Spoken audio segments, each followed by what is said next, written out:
लक्ष्मीनाथसमारम्भां नादयामुनमध्यमाम् अस्मदाचार्यपर्यन्तां वन्दे गुरुपरम्परां यदिराजाय विद्महे श्रीभाषिकाराय धीमहे तन्नो रामानुजार्य प्रचोदयात् ஆழ்வார்கள் திருவடிகளே சரணம் எம்பெருமானார் திருவடிகளே சரணம் ஜீயர் திருவடிகளே சரணம் யோ நித்யமச்சுதபதாம்புஜயுக்ம ருக்ம व्यामोगतस्तदितरानदृणायमेने अस्मद्गुरोर् भगवतोऽस्य दयैकसिन्धो ராமானுஜஸ்ய சரணம் சரணம் பிரபத்யே நீரார் கடலும் நிலமும் முழுதுண்டு ஏலார் ஆலம் விளந்தலின் மேல் துயிலந்தாய் சீரார் திருவேங்கட மாமலை மேய ஆறாமுதே அடியேர் கருளாயே. எல்லாம் அல்ல ஏழ்மலையான் பெருங்கருணையால் 2024-25 அனந்தியாயன காலத்துடைய 32வது நாள் பதிவேற்றம். பிள்ளை பெருமாளையங்காரருடைய திருவேங்கட தந்தாதியினுடைய 29வது பாசுரத்தை இன்றைக்கு அனுபவிக்க இருக்கிறோம். அதற்கு முன்னால் தனியன் மட்டு அலை தந்தலை சூழ் வடவேங்கட வாணனுக்கு தொட்டு அலை உண்ட பிரானுக்கு அன்பு ஆம் பட்டர் தூய பொற்றாளுள் தலை உண்ட மணவாளதாசன் உகந்து உரைத்த கட்டளை சேர் திரு அந்தாதி 100 கலித்துறையே. இதோ 29வது பாசுரம். பாதம் அரா உரை பாதாளத்தூடு பகிரண்டத்து போது அமர் 1000 பொன்முடி ஓங்கப் பொலிந்து நின்ற நீதமர் ஆனவர்க்கு எவ்வாறு வேங்கடம் நின்றருளும் நாத மராமரம் எய்தாய் முன்கோவல் நடந்ததுவே. இங்கே 2 திவ்ய தேசத்தை சொல்லுகிறார். திருவேங்கடமலையை பற்றியே பேசுகிறவர் திருக்கோவிலூர் திவ்ய தேசத்தை இந்த பாசுரத்திலே நமக்கு கொண்டுகிறார். வேங்கடம் நின்றருளும் நாத என்றால் திருவேங்கடமலையிலே நமக்காகவே வந்து நின்று அருள்பாலித்து கொண்டிருக்கிற பெருமாளே, நீதான் முன்பு ராமாவதாரத்திலே மராமரம் எய்தாய். அக்னி சாட்சியாக சுக்ரீவனை நட்பு பூண்டதற்கு பின்னால் வாலியை அழிப்பேன் என்று வாக்குறுதி கொடுக்கிறார் பெருமாள். சுக்ரீவனுக்கு அப்போதும் ஒரு சந்தேகம் இருக்கிறது. ராமா, நான் உன்னை தவறாக நினைக்க மாட்டேன், வாக்கு கொடுத்து விட்டாய், அதனால் காப்பாற்ற வேண்டும் என்று நினைக்காதே.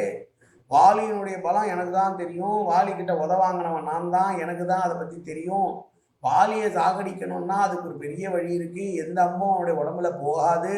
அதனால் அப்படி அம்பு போகணும்னு சொன்னால் இங்கே இருக்கிற 7 மரத்தை துளக்கக்கூடிய ஒரு அம்பு எவன் செலுத்துகிறானோ 7 மராமரத்தையும் ஒரே அம்பால் துளைக்கக்கூடிய ஆற்றல் எவனுக்கு இருக்கிறதோ அவனால் தான் ராமனு வாலிக்கு ஏதாவது செய்ய முடியும் அப்படின்லாம் புலம்புறான்.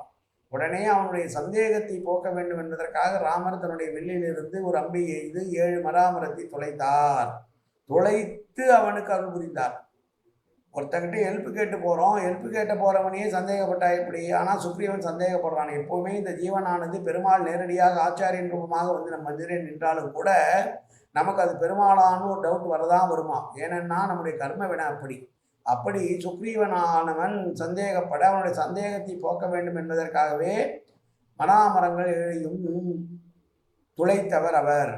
அது மட்டுமல்ல, அவனுடைய பாதமானது பாதாளத்தில் இருக்கு. அந்த பாதாளத்தில் இருக்கிறதுனால அங்கே இருக்கக்கூடிய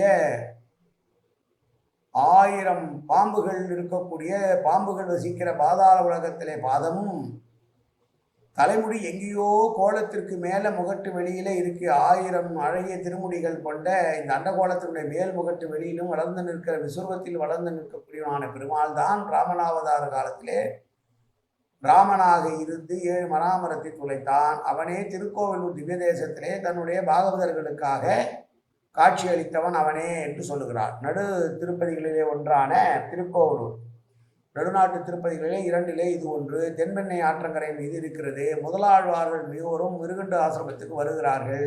வந்தவர்கள் மழை வருகிறது என்பதனாலே ஒரு இடைக்கழியிலே தங்குகிறார்கள். இடைக்கழி இருட்டாகி இருக்கிறது.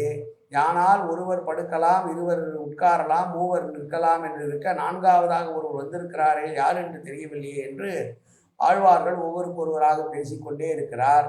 முதலிலே பொய்கை ஆழ்வார் என்ன செய்கிறார்? பூமியையே கடல் அகலாக்கி கடல் நீரையே நெய்யாக கண்டு சூரியனையே விளக்காக ஏற்றுகிறார். பூதத்தாழ்வார் என்ன பண்றார், அன்பையே தகழியாக ஆக்கி ஆர்வத்தையே நெய்யாகவும் சிந்தையிலேயே திரியாகவும் கொண்டு ஞான தீபத்தை ஏற்ற இவர்கள் இருவரும் தீபத்தை ஏற்றி முடித்தவுடனே அதனுடைய ஒளியின் காரணமாக பேயாழ்வார் பெருமாளை காணுகிறார். இப்படி முதலாழ்வார்களுக்காக அனுபவத்தை தந்த ஊர் அந்த திருக்கோவிலூர்.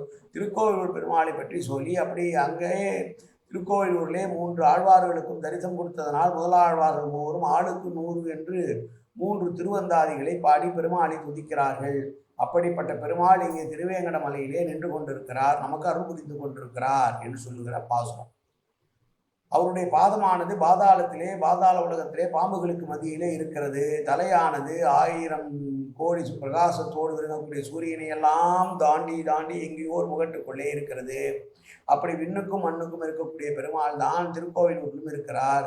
அவரே முன்னர் ராவாதார காலத்திலே சுக்ரீவனுடைய சந்தேகத்தை போக்குவதற்காக மரங்களை துளைத்தார் என்று சொன்ன அற்புதமான பாசுரம் இந்த பாசுரம். மீண்டும் ஒரு முறை பாசுரத்தை சேவிப்போம். பாதம் அராவுரை பாதாளத்தோடு பகிரண்டத்து போது அமராயிரம் பொன்முடி ஓங்கப் பொலிந்து நின்ற நீதமர் ஆனவர்க்கு எவ்வாறு வேங்கடம் நின்றருளும் நாத மராமரம் எய்தாய் மின்கோவில் நடந்ததுவே காயேன வாச்சா மனசேந்திரியர்வா அப்தியாப்தனாவா பிரகதேசபாவாது கரோமியத்த சகலம்பர ஸ்ரீமன் நாராயணாயை சமர்ப்பயாமி. உடலாலும் உள்ளத்தாலும் வாக்காலும் சகலவிதமான பாவங்களும் தோஷங்களும் நிறைந்ததாக இவ்வுலகத்தினுடைய இயல்பு இருந்த போதிலும் அடியேன் செய்கிற நல்வினையோ தீவினையோ அத்தனையும் உன்னுடைய கமலமலர் பாதங்களில் சமர்ப்பிக்கிறேன் கண்ணா. காத்தருள்வாய் கண்ணா, ஏற்றுக்கொள்வாய் கண்ணா. எப்போதும் உன் திருநாமம் கண்ணா கண்ணா கண்ணா என்று நாவில் வருவதற்கு அருள்புரிவாய் கண்ணா. சர்வத்திர கோவிந்தநாம சங்கீர்த்தனம். கோவிந்தா கோவிந்தா கோவிந்தா கோவிந்தா கோவிந்தா கோவிந்தா கோவிந்தா கோவிந்தா கோவிந்தா.